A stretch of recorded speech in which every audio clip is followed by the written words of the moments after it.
அப்ப என்ன சொல்ல போறீங்க? அப்ப எதை வச்சு நீங்க அளவுகோல் வைக்கிறீங்க? முற்போக்கு பிற்போக்குங்கிறது புரியுதா? ஐநா சபைங்கிறது எதுக்கு இருக்கு? 2 நாடுகளுடைய மத்தியில பஞ்சாயத்து பண்றதுக்கு இருக்கு. ஐநா சபை நீ பஞ்சாயத்து பண்ணிருச்சு போர் நிறுத்த சொல்லி. இப்ப இது அதுக்கு தான் இருக்கா? இதே ஒரு தாக்குதல் வந்து இஸ்ரேல் மேல ஹமாஸ் பண்ணிருந்துச்சுன்னா உடனே எல்லா சாங்ஷன் இருக்கோ, ஈரான் மேல எல்லாத்தையுமே அப்ளை பண்ணாங்களா? அங்க ஒரு சாங்ஷன் கூட இம்ப்ளிகேஷன் ஆச்சா? இந்த வீட்டோங்கிறது இது நியாயமான ஒரு இதா? 5 நாடுகள் தான் 140 நாடுகள் ஒரு ஓட்டு போட்டா இவன் ஒரே ஒரு ஓட்டு ஆப்போசிட்ல போட்டா இந்த ஒரு ஓட்டு தான் வெயிட்டான். இது முற்போக்கு சிந்தனையா?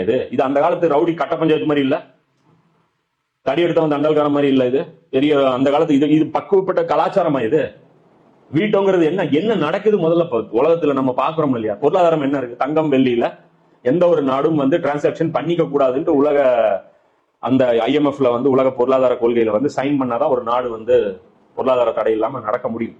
இது முற்போக்கு சிந்தனையா? அமெரிக்கா மட்டும் தங்கத்தை வச்சிருக்கோம், பயன்படுத்தும். ஆனா வேற எந்த நாடும் பயன்படுத்தக்கூடாது. உலகத்திலேயே 3 கரன்சி மட்டும்தான் உலக கரன்சி. எது?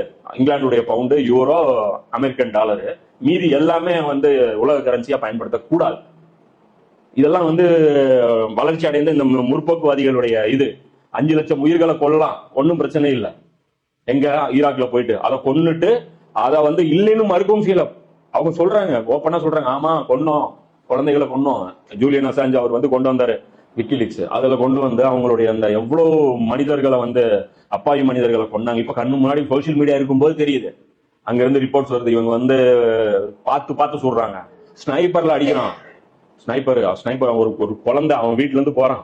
அவன் வீட்டுக்கு நீ போறான், போயிட்டு நேத்து பார்த்த ஒரு வீடியோ, அவன் குழந்தை போனா அவன் வீட்டு அந்த மாடி மேல ஸ்னைப்பருடைய அந்த ஷெல் மட்டும் இவ்வளவு கிடக்கு. அப்ப சொல்றான், அவன் இங்க இருந்தது சுட்டுருக்கிறானுங்க என் வீட்டுல இருந்து. அவன் வீட்டுல கூரையே இல்லை, அவன் மட்டும்தான் பொழைச்சிருக்கான், அவனும் தாத்தாவும் பொழைச்சிருக்காங்க வீடு. இதெல்லாம் வளர்ச்சி அடைந்த நாடுகள். இதுக்கு வந்து அமெரிக்கா வந்து நிறுத்தணும்னு சும்மா ஆக்டிங் கொடுத்துட்டே இருக்கும். இதெல்லாம் முற்போக்கு நாடு. இஸ்ரேல் ஒரு நல்ல நாடு, ஏன்னா டெக்னாலஜி உலகத்துக்கே கொடுக்குது இல்ல, எல்லா சாஃப்ட்வேரும் கம்பெனிஸும் அங்க இருந்து தானே வருது. இதெல்லாம் நம்ம ஏத்துக்க போறோமா? நீங்க ஏத்துக்க போறீங்களா முற்போக்கு பிற்போக்குன்ட்டு? அப்போ முதல்ல ஒரு விஷயம் புரிஞ்சுங்க, இங்க எப்படி நீங்க மற்ற விஷயங்கள்ல இந்த இவங்களுடைய அந்த சூழ்ச்சியை வந்து நீங்க அடையாளம் கண்டு கொண்டீங்களோ, அதே மாதிரி மதங்களை அணுகுவதிலும் இந்த மேற்கத்திய உலகம் சூழ்ச்சிகளை மேற்கொண்டிருக்கு. அப்ப அந்த அடிப்படையில இவங்க வகுக்கிற அந்த அளவுகோல்களை வச்சுக்கிட்டு, இவங்க வச்சிருக்கிற அந்த சிவிலைசேஷனை வச்சுக்கிட்டு நீங்க வந்து அந்த காலத்தை ரசூல்லாவை வந்து நீங்க ஒப்பிடாதீங்க. எந்த வாழ்வியல் முறையும் நீங்க ஒப்பிடாதீங்க. சாதாரண இங்க தமிழ் கல்ச்சர் கூட இவங்க சொல்றது ஃபிட் ஆகாது.